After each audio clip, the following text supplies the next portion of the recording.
Et je suis de retour sur Direct Marché en compagnie de Vincent Genzi, stratégiste Bonjour, chez Cholet-Dupont. Bonjour.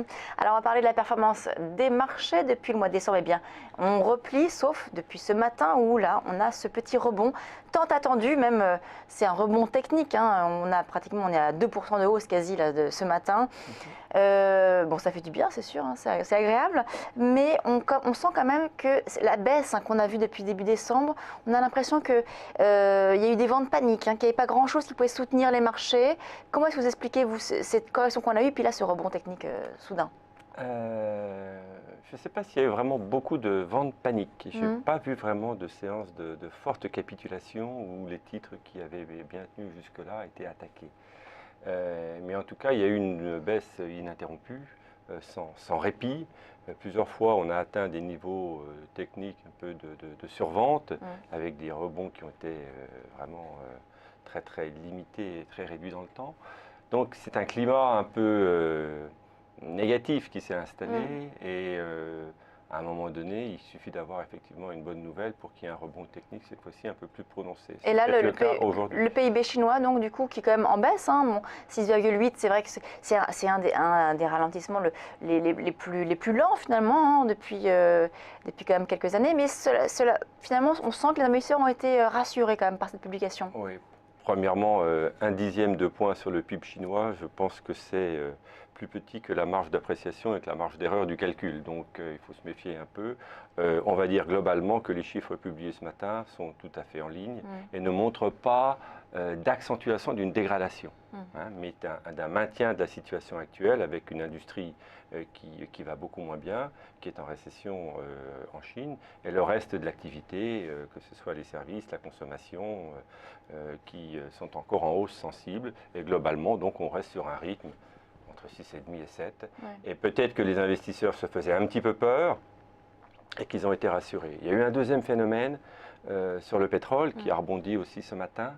Et il est un petit peu tôt encore pour en tirer des conclusions, mais je me demande si le fait que l'Iran revienne très rapidement sur le marché, ce qui constituait un peu une crainte aussi des opérateurs, s'il n'y a pas aussi un peu un phénomène du fait accompli. Vous savez, on attend les mauvaises nouvelles, puis une fois que tout arrive, Voilà. on n'a plus de raison de vendre. Et là, sur le marché pétrolier, par contre, je ne sais pas, mais il est possible qu'il y ait eu des mouvements un peu spéculatif dans tous les sens. Et ce serait bien d'avoir une amorce de stabilisation parce que quand on baisse autant, quand on baisse trop, ça devient négatif. On a perdu 110% depuis juin 2014. Sûr, beaucoup de déséquilibres dans les pays producteurs, beaucoup de déséquilibres aux États-Unis. Donc une stabilisation ferait le plus grand bien. Vous pensez qu'on a atteint les points bas là sur le pétrole? À moyen terme, certainement. À court terme, personne ne sait. Je rappelle qu'en 2008, on était tombé à 30 $. En 1998, on était tombé à 10 $.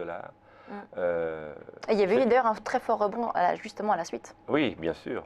Il n'y avait pas eu de récession, il y avait eu un fort rebond des marchés qui avaient complètement regagné toute leur baisse en un mois. Mais on était dans une ambiance globale plus forte en termes de croissance économique.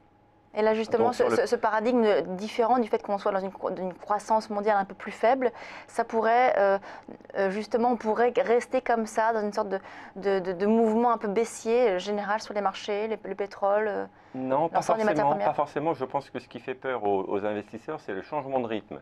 Si on était certain de garder pour 2016 une croissance mondiale à 3, une croissance américaine aux alentours de 2,3, 2,5, une croissance européenne de 1,5, on ne se poserait pas toutes ces questions, les marchés n'auraient pas baissé. Les marchés ont baissé parce qu'ils se sont dit, oh là là, à quoi peut-on se raccrocher? On ne sait plus. Est-ce que l'économie chinoise, ce sera 4% ou 6, 7%?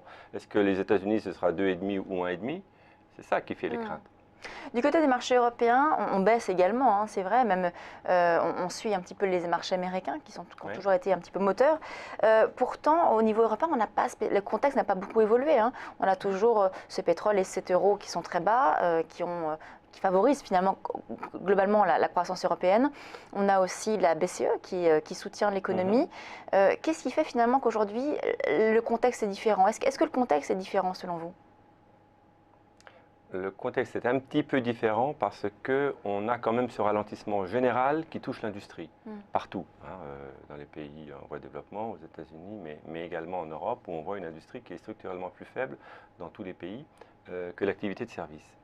Donc, une récession, ça peut commencer de 36 manières, mais la crainte des investisseurs, c'est que ce point de faiblesse fasse un peu contagion, fasse tache d'huile.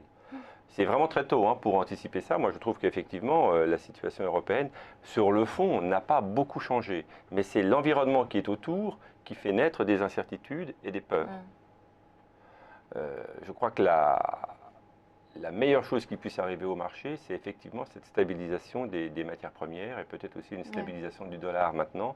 Ça permettrait de recaler un peu les attentes et d'arrêter un peu ces ventes, non pas paniques, mais ces ventes un peu régulières de gens qui se disent bon bah je dois réduire mon exposition parce que j'y vois moins clair qu'auparavant. Ouais.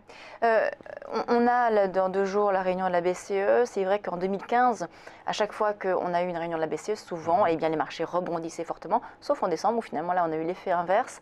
Est-ce que vous pensez qu'on pourrait avoir des annonces jeudi lors des minutes de la BCE, on a vu quand même qu'il y avait des dissensions au sein de la BCE, que certains gouverneurs de la Banque de France, de la Banque Centrale Européenne, voulaient des mesures un peu plus agressives d'assouplissement. Le marché n'a pas l'air de vraiment attendre quoi que ce soit pour la réunion de jeudi. On n'est pas à l'abri d'une bonne surprise. Hein. Mario Draghi nous a habitués plus d'une fois à surprendre les investisseurs. Ce serait un signe blanc et pas un signe noir. Je pense qu'en tout cas, ils vont maintenir le discours qu'ils sont prêts à faire plus si nécessaire. Estiment-ils que la situation s'est beaucoup dégradée? On a vu que non. Sauf que les attentes se détériorent un petit peu et qu'on a aussi des chiffres d'inflation qui sont finalement très très bas partout, avec cette baisse des matières premières. Et donc, alors, je pense qu'ils feront encore quelque chose cette année, dans les mois qui viennent. Je ne suis pas certain qu'ils le fassent dès jeudi. En novembre dernier, sur ce plateau, vous disiez que la baisse qu'on avait eue notamment durant l'été, fin août, début septembre, était un trou d'air dans une tendance haussière de long terme. Vous tabliez sur 10% de hausse, notamment sur les indices américains sur 2016. Vous maintenez aujourd'hui ce scénario de hausse des indices américains et des indices généraux d'ailleurs? Je le maintiens, mais je pense que la probabilité de sa réalisation a probablement baissé un petit peu. Il est clair que la baisse que l'on a eue depuis le 20 décembre à peu près, et l'accentuation de cette baisse, notamment aux États-Unis au début de cette année, a fragilisé les tendances. Donc je pense qu'aux États-Unis, on est toujours dans un bull market séculier qui a commencé en 2009 et qui n'est pas terminé. Mais ces marchés haussiers, ils ne vont pas en ligne droite. Ils ont toujours des interruptions, des pauses qui peuvent parfois être assez importantes. Il ne faut pas exclure des baisses de 20 à 30%, ce qui constitue, selon la définition, un bear market, mais à l'intérieur d'une tendance longue qui est haussière. Donc je maintiens toujours ce scénario que les États-Unis ont encore...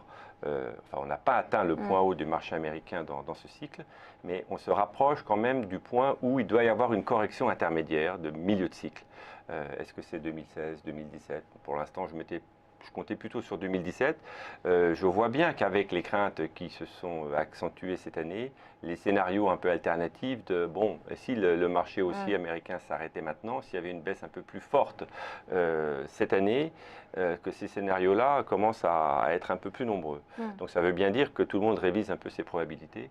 Donc je maintiens un scénario de long terme plutôt positif pour les actions, mais il faut savoir être prudent à court terme de temps en temps. Et je pense qu'on va rentrer on est entré dans une phase depuis l'année dernière où pendant peut-être un an et demi, 2 ans, le temps qu'on ait cette correction un peu plus forte du marché américain, il va falloir être un peu plus mobile, un peu plus agile dans sa gestion, même si on est confiant à moyen terme, savoir prendre des dispositions pour protéger un peu des portefeuilles de temps en temps. Merci Vincent Genzi, donc stratégiste chez Cholet Dupont. On va parler d'un fonds justement que vous gérez, Cholet Dupont Amérique. On va rester donc sur la thématique des États-Unis. C'est tout de suite un gérant, 3 questions.